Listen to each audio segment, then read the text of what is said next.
처음에 한 40명 정도 계셨거든요. 지금 5분 계세요. 이제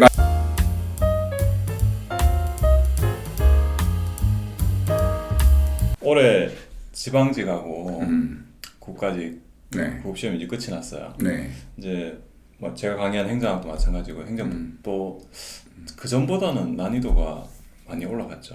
그렇죠. 행정법 굉장히 많이 네. 올라갔죠. 근데 이제 올해 그래서 점수 잘 받으신 분도 있겠지만 이제 대다수 좀 힘들어하실 텐데 그래서 올해 점수를 잘 받지 못했거나 혹은 처음 준비하신 분들을 그래도 뭐 추상적이긴 하지만 어떻게 시작을 하면 좋을지. 어쨌든 제가 볼 때 이제 행정법은 네. 그 예전에는 기출 문제만 많이 풀면은 사실은 그 9급에서는 100점을 맞을 수 있었고 네. 7급이나 국회직 8급은 네. 한 두세 문제가 정확히 이해를 안 하면은 네. 아무리 암기 많이 해도 네. 틀릴 수밖에 없는 문제가 나왔어요. 네. 근데 이제 올해 국가직이랑 지방행정법이 7급이나 국회직 8급처럼 한 두세 문제 정도는 정확히 이해를 안 하면은 틀리게 문제를 냈다는 거죠. 그렇죠. 그래서 굉장히 좋은 방향인데 출제 방향도 앞으로도 이렇게 될 거라고 저는 봐요. 행정법. 네.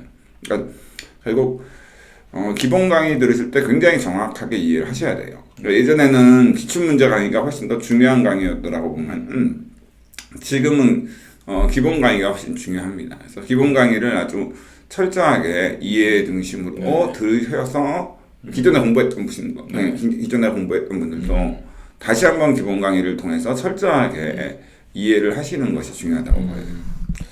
저 같은 경우에 행정학 같은 경우에는 제가 올해 강의를 해보니까 어려운 문제 풀이 강의를 학생들이 조금 뭐 부담스럽게 공부하실 때는 그러다 보니까 자꾸 이렇게 피하시더라고요. 조금 쉬운 거 들으시려고 좀 다 알 법한 내용만 들으시다 보니까 막상 이제 실전 가니까 어려운 거야. 그렇죠.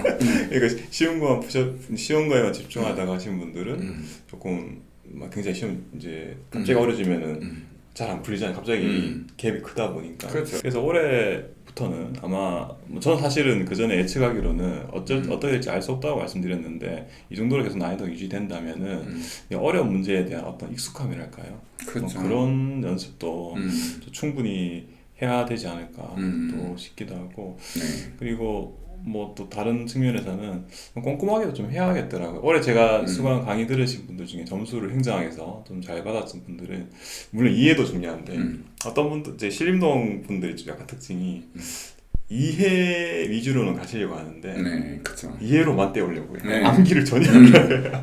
그래가지고 암기가 안 돼 있어요 하는데 방법이 없더라고요. 그렇죠. 네, 암기도 좀 중요한 부분이 아닐까 또 생각되고. 저사님 올해 가면 이제 강의 개강은 언제 정도부터 생각하시죠? 저는 뭐 9월부터 9월부터. 네, 9월부터 할 생각입니다. 사실 이제 7, 8월은 뭐 입문 강의를 통해서 이제 처음 진입하시는 분들도 입문 강의 통해서 이제 그 과목 특징에 대한 이해를 하시면 되는데 뭐 그런 거는 뭐 교수님도 개인 유튜버에 그 채널에 이렇게 나와 있고 저도 이제 그런 게 나와 있기 때문에 이제 본격적으로 이제 9월부터 시작할 거라고 생각합니다. 그래서 저는 이제 개강을 좀 일찍 해가지고 7월에 개강하고 있는데 역시나 첫날은 사람이 많잖아요. 그러니까 교사님 강의 오래 하셨으니까 뭐 그 기본 강의 첫날에 그 어떤 에너지가 있잖아요. 그렇죠. 근데 그게 종강 때까지 보통 어느 정도 하던가요? 이게 이제 시험마다 틀리긴 한데 그러니까 가장 사실 이제 처음에 강의를 들으시는 분들이 끝까지 남아있는 그 가능성이 굉장히 높은 거의 남아있는 게 이제 사법고시 강의였어요 사실. 사법고시 강의였고 그 다음에 이제 5급 공채에서 또 이제 그러니까 지금 예전에 행정고시죠. 거기서도 이제 그래도 좀 이제 많이 남아있는 편인데 근데 특히나 이제 7급이나 9급을 이제 저도 이제 예전에도 강의해봤는데 많이 좀 빠지셔요. 많이 저도 절반 이상이 빠지십니다. 그게 세무사도 마찬가지예요. 세무사도 처음에 지금 제가 이제 남부경영 아카데미에서 세무사 강의를 하는데 처음에 한 40명 정도 계셨거든요. 지금 5분 계세요. 이제 마지막 이제 그 화요일 날 이번 주 화요일 날이면 이제 다음 주 화요일 날이면 강의 끝나는데. 잘 들으셨죠? 이게 현실적인 거예요. 저도 이제 강의 때 첫날 제가 이제 말씀드린 게 완강만 하라고. 일단 완강을 하는 것 자체가 합격할 수 있는 합격권에 바로 들어가는 방법이라고.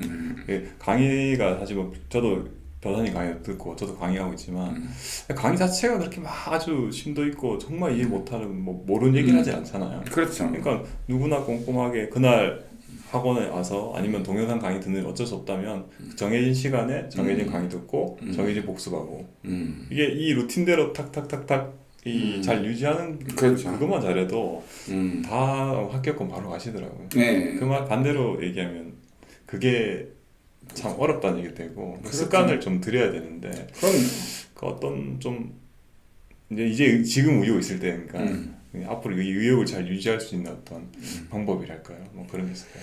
글쎄요, 그 의욕을 유지할 수 있는 방법은 일단 뭐 본인이 이 시험 왜 준비하는지 그걸 고민을 해서 어느 정도 확실한 목표를 세우지 않은 이상은 끝까지 가는 게 쉽지가 않죠.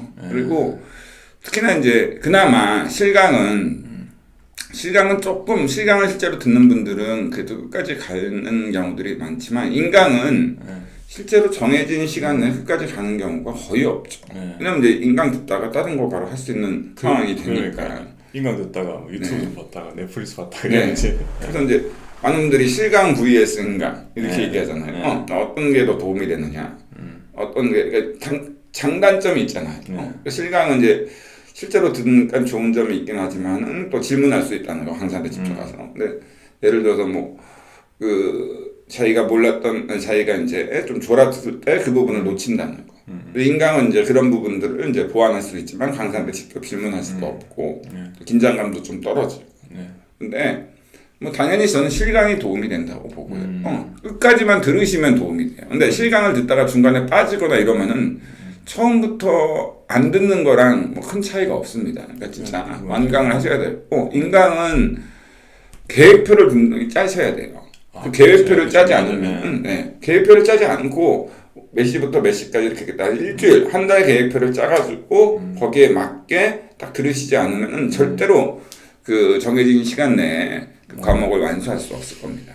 그게 저도 20대 때 기억을 해보면 그냥 하루에 3시간 강의 듣고 뭐 2시간 복습해야지 이게 그냥 머릿속으로 생각을 하면 뭐 다른 일 생겨버리면 그걸 다 리셋돼버리고 그냥 결국은 원래는 한 달에 들을 걸 뭐 2달 간다든가 사실 다 못 듣는 경우가 꽤 많고 그러다 보니 저 같은 경우에는 이제 학생들한테 이런 말씀드리면 귀찮더라도 그냥 그 페이퍼를 만들라고요. 이렇게 계획서를 하나 써서 뭐 하루에 10시간 이렇게 무리하긴 하지만 않더라도 최소한 하루에 몇 시간 정도 했다 기록은 매일 남기시는 게 좀 좋을 것 같아요. 그렇게 해야 이제 이게 자기가 보고 반성이라도 하고 그렇죠. 쓰나고 아주 이제 실제로 이 변호사님처럼 이제 합격하시는 분들 보니까 저도 이제 합격한 순간 그 금방 가서는 이제 어차피 계획을 이제 몸에 이제 숙달이 돼 있으니까 그 계획서 전혀 안 쓰더라도 이제 기계적으로 아침에 10시간 공부하고 딱딱딱 되긴 되더라고요. 그 단계는 사실 뭐 대부분 이르지 못하실 테니까 일단은 하루에 몇 월 며칠 오늘 무슨 과목 몇 시간 공부했다 정도까지만 뭐 하루에 10몇 시간씩 이렇게는 안 해드려도 매 써가서 관리하는 게 그렇게 해야 돼요. 그게 사실은 변호사님도 공직생활 하셨겠지만 우리 저 처음에는 그 일주일에 한 번씩 회사 그 공조직에서도 업무보고를 하잖아요. 대통령한테 업무보고를 하고 업무보고를 왜 하지? 하던 일인데 하던 일을 왜 할까 생각했는데 이걸 관리가 되더라고요. 그러니까 계속 업무보고 하는 과정에서 이 업무 언제까지 뭐 했고 보고를 해야 되니까 강제로 일을 하게 되더라고요. 검사도 이제 수사보고라고 해가지고 그 보고서 작성해가지고 국정원장님한테 드리거든요. 쓸 때는 귀찮아도 이거 어쩔 수 없이 이거 써야 되니까 일을 하게 되는 이게 그래서 사람은 이 관리가 안 되면은 아무리 그 고위직에 있는 사람이고 공부 잘하는 사람이라도 좀 늘어질 수 있으니까 처음에는 그래서 계획서를 써서 하는 게 좋을 것 같다는 생각이 들고요.